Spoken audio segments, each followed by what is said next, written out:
Bonjour à tous et bienvenue dans le live de Radio Éthique. Aujourd'hui, nous parlons alimentation biologique et locale. J'insiste sur le « et » car vous verrez, cela a toute son importance. Pour l'occasion, nous sommes en direct d'un lieu paradisiaque.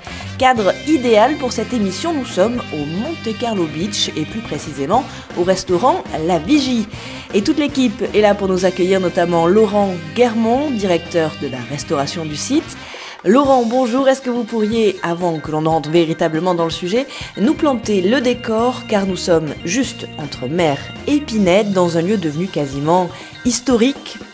Pour le Monte Carlo Beach, il a été créé depuis 1929. C'est un lieu atypique où tout le monde adore se retrouver, puisque vous avez entre la Pinède et la mer, un lieu vraiment paradisiaque, comme vous l'avez expliqué. C'est très très beau. Je ne sais pas si les auditeurs entendent, on entend même un peu le bruit de la mer, le petit clapot sur les rochers, c'est juste tout à somptueux. fait, puisqu'il fait très beau et avec une vue imprenable, magnifique. Alors vous disiez 1920, c'est quand même un lieu chargé d'histoire. Tout à fait, depuis 1929, l'hôtel a été créé. Donc il a été créé sur le bord de plage avec 40 chambres.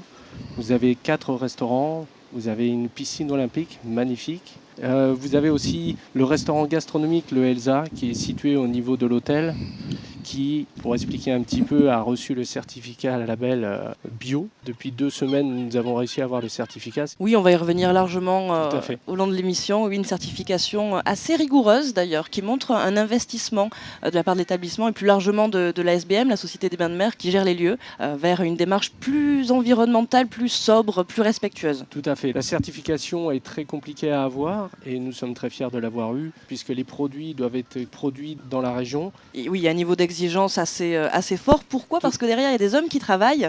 Et on a aussi la star de l'émission, c'est Paolo Sarri, que vous connaissez certainement, puisque nous avons des chroniques, le Beach Goes Bio, des chroniques culinaires extrêmement gourmandes, raffinées, bio, locales et de saison, donc le top de l'alimentation. Paolo, bonjour. Bonjour à vous. Vous êtes loin, vous, de surfer sur la vague du bio, parce que l'alimentation respectueuse, et puis la santé aussi, pour vous, c'est une évidence. Quand est-ce que ça a commencé dans votre vie, cette prise en compte de l'importance de manger sainement ? L'importance pour moi, ça fait longtemps. Et surtout en voyageant autour du monde, comme j'ai fait, j'ai découvert beaucoup de choses. Et la bonne alimentation, c'était tout le temps pour moi quelque chose que j'ai sur le quotidien. Est-ce que ça vient de votre éducation ? Ma éducation, c'était polenta et saucisson. Vous venez d'où, Paolo, exactement ? Et vin rouge. D'où venez-vous ? De Venise. D'accord. En voyageant, on a découvert beaucoup de choses. Et après, les choses on a apporté surtout tout debout sur moi-même. Je suis les premières personnes qui goûtent ce que je fais. Mm-hmm. Et après, j'ai commencé à les représenter sur ma cuisine, sur mes plats.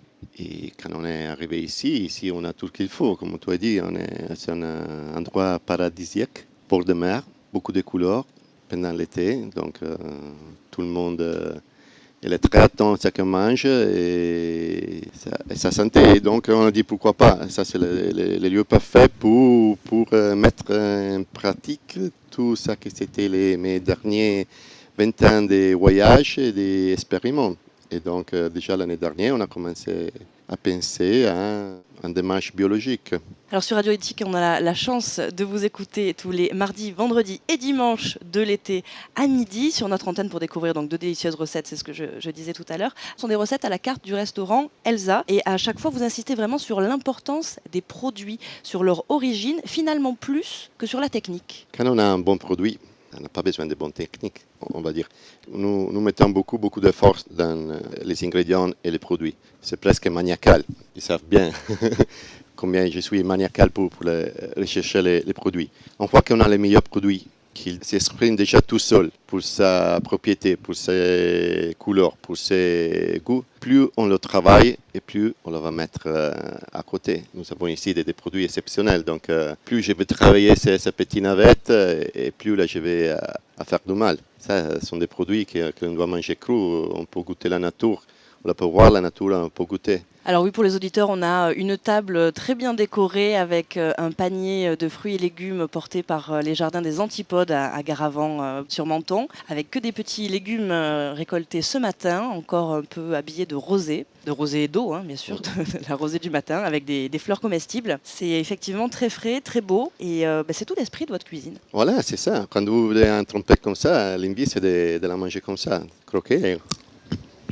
De faire comme ça, non? Plus elle va travailler, plus elle va mettre des choses dessus, et plus les ingrédients, on va perdre tout l'amour qu'il a produit, on a mis dedans. Alors il y a un autre ingrédient malheureusement qui n'est pas sur la table ce matin, mais c'est l'huile d'olive. Pour vous, elle est très importante. À chaque fois, dans les recettes, il y a toujours un petit peu d'huile d'olive. L'huile d'olive fait partie un peu de notre DNA italien, on va dire. Déjà au temps des Romains, la production d'huile d'olive, c'était quelque chose qui mettait en évidence un producteur de l'autre. C'était vraiment quelque chose qui faisait la différence. L'huile d'olive, c'est quelque chose qu'on va accompagner pour tous les plats. Notamment, nous avons enlevé tout le beurre de notre recette. Pas de cuisine au beurre au Monte Carlo Beach. Pas du tout. Toutes les préparations sont faites à l'huile d'olive. Ça pour deux raisons. L'huile d'olive, bien sûr, c'est un des ingrédients reconnus par l'UNESCO comme ingrédient essentiel pour notre santé. Bien sûr, nous utilisons que huile extra vierge d'olive. Ce sont des huiles que nous cherchons, que nous avons cherchées, qui viennent un peu partout. De Nice, à la Ligurie, de la Sud d'Italie, et on a choisi les meilleurs. Et plus en plus, nous avons enlevé de menu les produits animaux, surtout les viandes rouges. Et nous travaillons beaucoup plus sur les produits végétaux, sur les légumes. Donc, aussi l'huile d'olive, c'est la première fonte de cuisson. Et ce n'est pas animal, donc on a enlevé le beurre, que c'est d'origine animale, pour faire espace à niveau quand même santé et gustatif à l'huile d'olive. Ici, on est presque les pieds dans l'eau et c'est vrai que les poissons, par contre, sont à la carte. C'est plus une carte de la mer que de la terre. On a très très peu de viande pour trois raisons. Dans la région, il n'y a pas d'élevage de viande, à part des volailles et des agneaux, mais quand même les agneaux, ça arrive un peu plus loin. Les gens ils sont ici à bord de mer, donc ils ont envie de manger des poissons. La tradition du beach, ça a été tout le temps de servir des gros poissons sauvages. Et donc, on a mis un peu tous ensemble. On a revu toutes les cartes des restaurants et c'est vrai, surtout ici, on est à la Vichy, on n'a pas de viande. C'est un restaurant qui sert que des poissons et des légumes. Et les autres restaurants, quand même. Donc, c'est un peu la demande des clients. Ça, c'est les beach. Pas de poissons d'élevage, donc vous disiez poissons sauvages. Poissons sauvages. Gros poissons qui arrivent de la Bretagne, de la Normandie et toute la pêche locale d'ici à toute la Ligure. D'accord, donc le restaurant Elsa, dont vous êtes bien sûr le chef, vient d'être certifié EcoCert.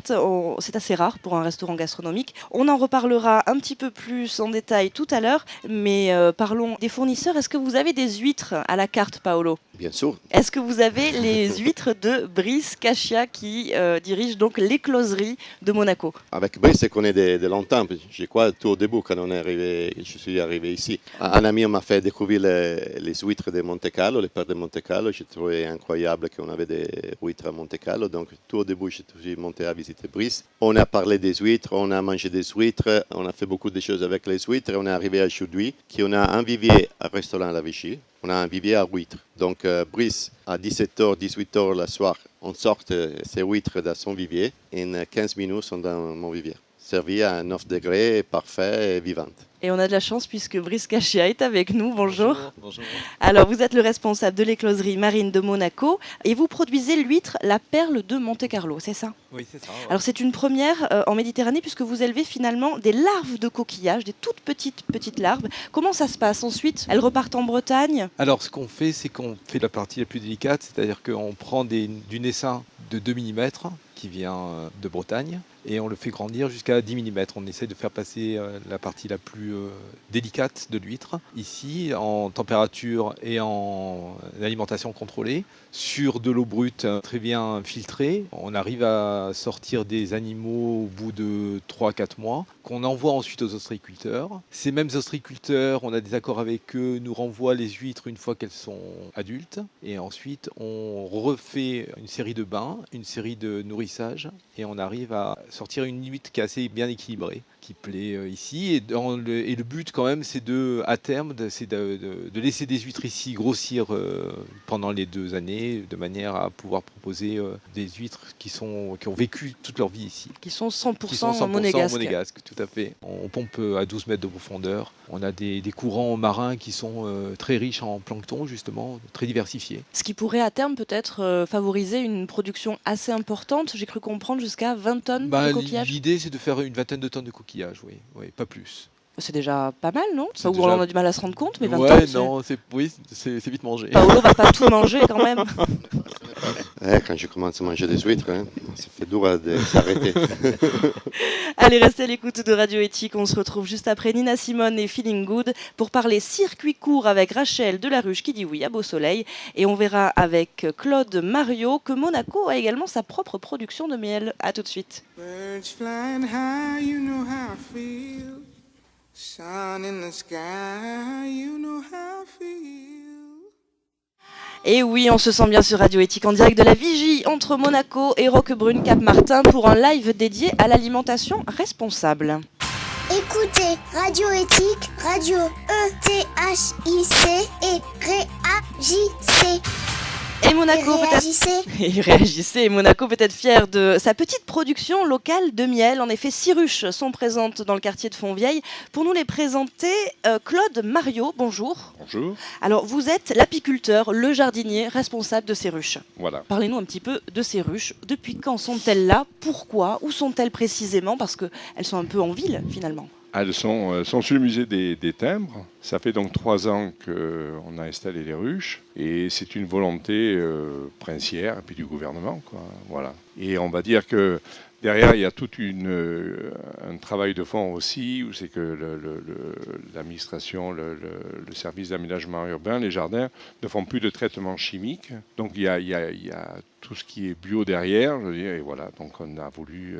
Ils ont voulu mettre les abeilles, on appelle ça la sentinelle de l'environnement. Oui, parce que les abeilles sont en danger un peu partout dans le monde. Les populations baissent beaucoup, donc c'est pour favoriser cette biodiversité. C'est pour favoriser cette biodiversité, oui. Alors d'où elles viennent, ces abeilles monégasques? C'était la question de Pascal Marcaggi, qui est juste à côté de moi, mais qui n'a pas de micro, alors je me fais son relais. Elles viennent d'où? Elles étaient ici? Alors on travaille avec un apiculteur de référence, qui est M. Jacques Balawan, qui est apiculteur à Saint-Martin-Vésubie. Donc nous travaillons avec lui, et c'est lui qui a mené la première ruche. Donc ces abeilles viennent de chez lui, quoi. Elles se sont bien adaptées. Elles sont très très bien adaptées, ouais. Il y a un environnement qui est propice à ça, quoi. Je veux dire, le climat, et puis il y a une flore qui est sur Monaco, déjà par les jardins eux-mêmes, où c'est assez intense toute l'année. Et puis par le climat, quoi, sur le rocher, tout ça, il y a des fleurs sauvages et les abeilles peuvent butiner, quoi. Elles vont butiner assez loin ou elles restent dans une zone bien limitée?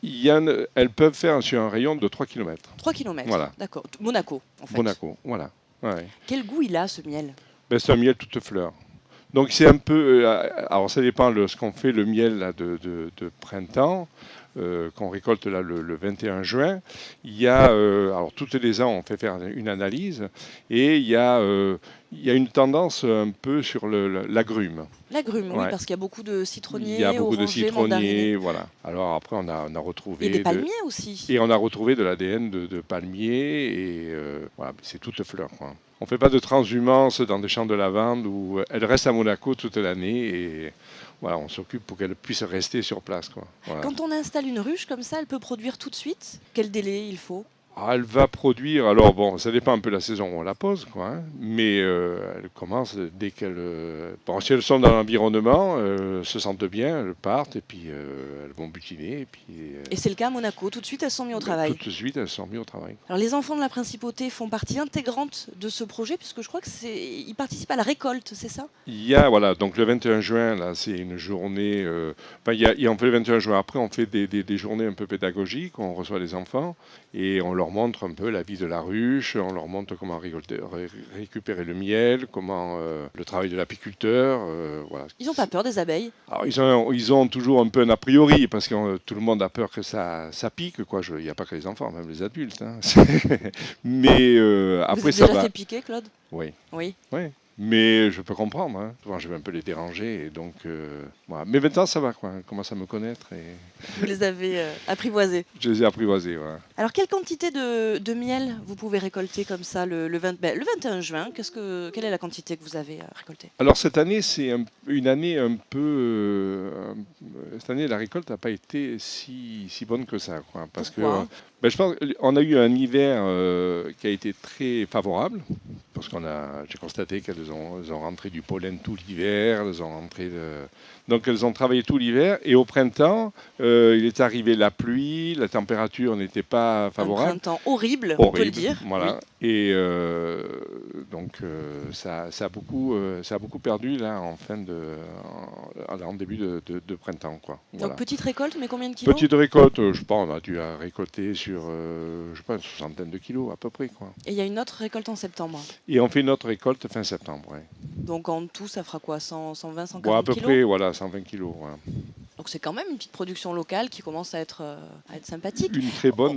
Vous nous avez amené des pots, oui. des petits pots de miel, on les voit, c'est des pots de 250 grammes, oui, donc on imagine avec 140 kilos, ça fait quand même pas mal de pots. Ouais. Il a une couleur très dorée, presque caramel. Ouais. Ben ça c'est un peu la couleur un peu de la flore, vous savez qu'elles sont allées butiner. Quoi, hein, voilà. Est-ce qu'il y a un projet pour étendre ces ciruches, peut-être en développer davantage ?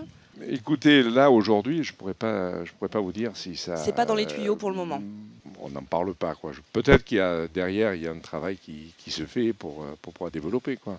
Mais bon, c'est quand même une structure qui est assez, c'est travail, quoi. Hein. Je veux dire, il faut s'en occuper, il faut trouver les lieux. On peut pas les mettre n'importe où parce que si elles piquent. Il faut qu'elles soient au calme, quand même. Merci beaucoup, Claude Mario. Merci. Paolo Sarri, vous êtes encore avec nous. Ce miel monégasque qui vous intéresse ? Bien sûr, tous les produits locaux et biologiques sont pour nous. Est-ce que vous l'avez déjà goûté ? Bien sûr, c'est exceptionnel. Ouais. Ça c'est la vie d'un professionnel. Allez, on fait une très courte pause musicale avec White Lilies, puis on reparle de l'éco-certification du restaurant Elsa.